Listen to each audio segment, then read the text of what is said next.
What's the difference between a Christian YouTuber or someone sitting on the sidewalk with a sign saying, hey, please, any little bit helps? The guy sitting there with the sign on the sidewalk, he might just have the humility to say thank you or say nothing at all. That Christian YouTuber, after he begs for your money, calls it donations, money going to him to pay his bills while you go to work, he's then going to have the audacity to go, let me teach you how you ought to live.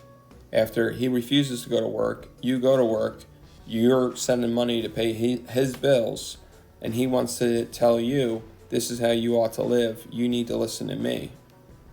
At least the guy sitting there on the sidewalk is just going to say thank you or nothing at all. I think in another video when I was talking about Christian YouTubers being bums, it felt like I had the wrong spirit, or it came off as like too harsh. And that verse about, hey, if you don't work, you don't eat, you can't take that as if someone's showing up to a soup kitchen or anyone who might be in a time of need. Like the Good Samaritan, he didn't see the guy laying on the side of the road and go, well, I'm not helping that guy. He didn't work today, so he doesn't eat.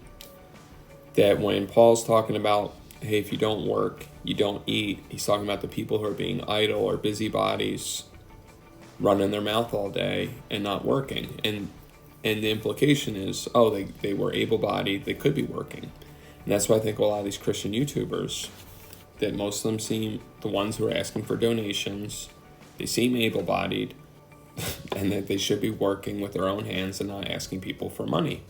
Where I feel like it's wrong on my part for going, oh, these guys are bums, meaning like, oh, like it's not right to be like, oh, that anyone who has a sign on a sidewalk, that they should be bullied or be told, hey, go get a job or get off. That a lot of them probably have mental health problems or drug problems or demon problems.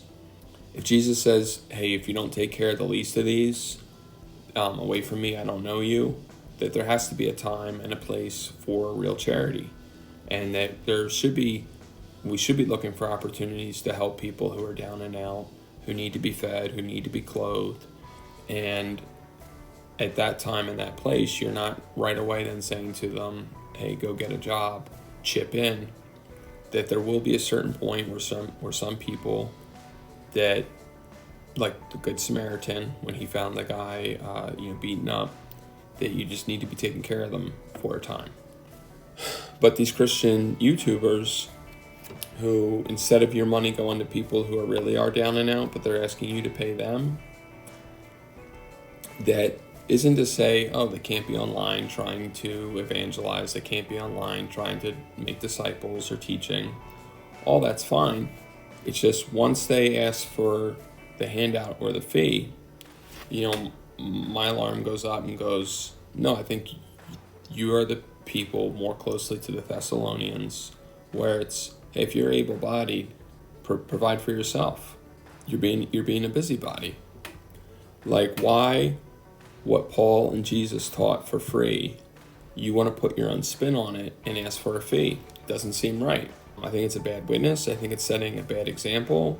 And if you go, well, all these secular YouTubers, they get paid or whatever, and you go, like, there's a whole lot of things people don't follow God do that we can't do. Like, we can't go, well, if I just sold drugs, I can make a lot of money. Just because they get paid to do this doesn't mean that it's right for a Christian to do it. Yet once these Christian YouTubers, once I see that, oh, they dismiss Paul did this for free, Jesus did this for free, and they start going, donate to me, I go, well, if you guys are going to dismiss they did it for free, well, I'm going to dismiss you. I don't think there's anything you can teach me.